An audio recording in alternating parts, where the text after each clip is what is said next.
La sentencia absolutoria emitida por el Tribunal Superior de Justicia absolviendo a Dani Alves ha sorprendido a muchos y reconozco que a mí el primero.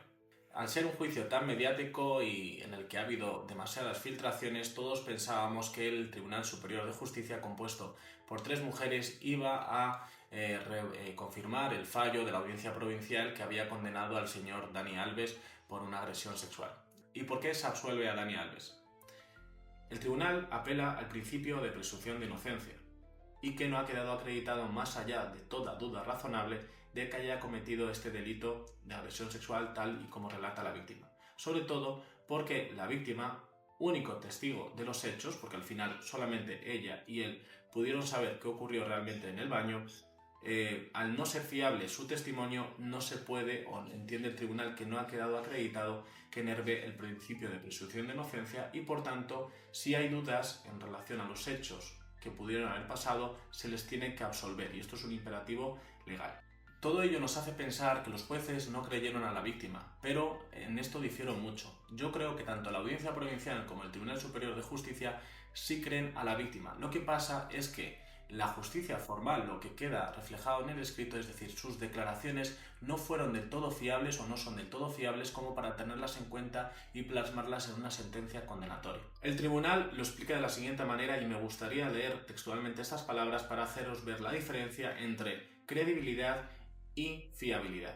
La sentencia a distancia utiliza el término de credibilidad como sinónimo de fiabilidad, y no lo es. La credibilidad responde a una creencia subjetiva que no se puede contrastar, mientras que la fiabilidad afecta a la declaración misma. Lo que hay que evaluar respecto al testimonio es su veracidad, es decir, la correspondencia entre lo que el testimonio contiene y lo que realmente ocurrió, lo cual solo es posible si se cuenta con elementos objetivos que permitan dicha determinación. Esto quiere decir que si bien el relato de la víctima es creíble, no podemos tenerlo por fiable porque hay contradicciones en las que incurre que hacen que su testimonio pueda decaer realmente como para condenar. En otras palabras, si bien el relato de la víctima es creíble, no es fiable. ¿Por qué? Porque entra en numerosas contradicciones, sobre todo acerca de los momentos anteriores a de cómo ella empezaron a bailar de forma amistosa y de forma amigable e íntima con el futbolista y luego cómo entró de forma voluntaria y consentida al baño. Además, parece ser, eso se acredita a través de grabaciones de la discoteca que hubo en los momentos previos a la entrada en el baño, y luego parece ser que hubo restos así de ADN como huellas dactilares en los que se aprecia que posiblemente hubo una felación consentida que ella en todo caso, en todo momento negó, pero que el tribunal va a tener muy en cuenta para la absolución final de Dani Alves. Algunos de vosotros pensaréis que el hecho de que haya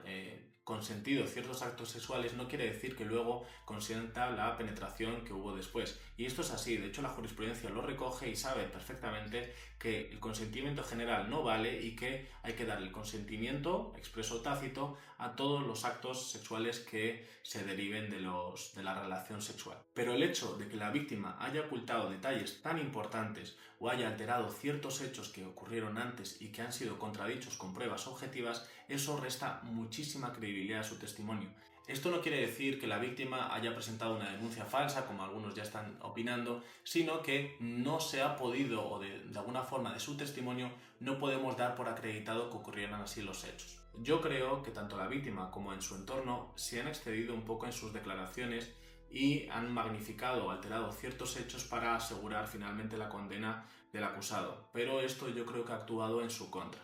Si bien los hechos pudieran haber ocurrido como ella dice y era víctima de agresión sexual, lo cierto es que la víctima al final no deja de ser una testigo que debe decir verdad y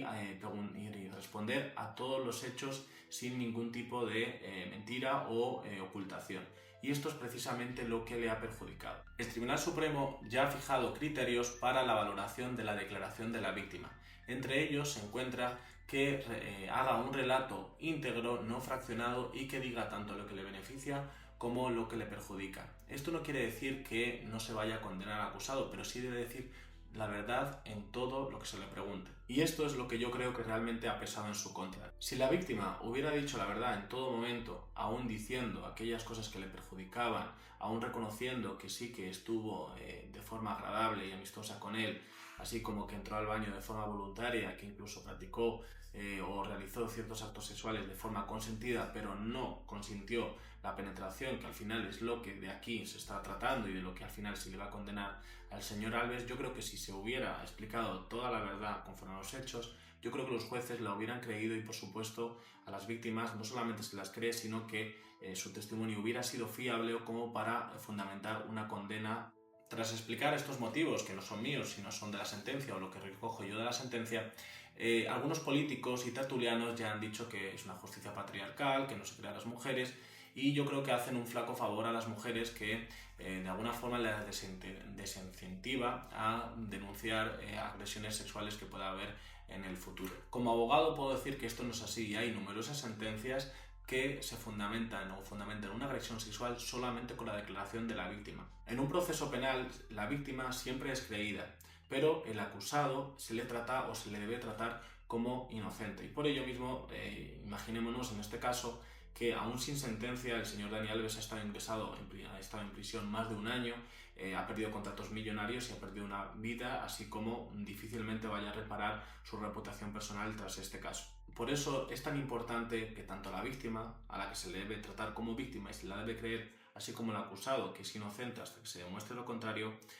sean tratados como tales. Como digo, si eres víctima de agresión sexual, denúncialo y la policía te creerá, tu abogado te creerá y los jueces te creerán. Pero por las consecuencias que ello acarrea el proceso judicial, para garantizar un proceso justo, ¿no?, y con todas las garantías, debe escuchar a la víctima y para ello debe valorar su declaración con un conjunto de pruebas que se puedan demostrar, principalmente por las consecuencias tan negativas y para que no salgan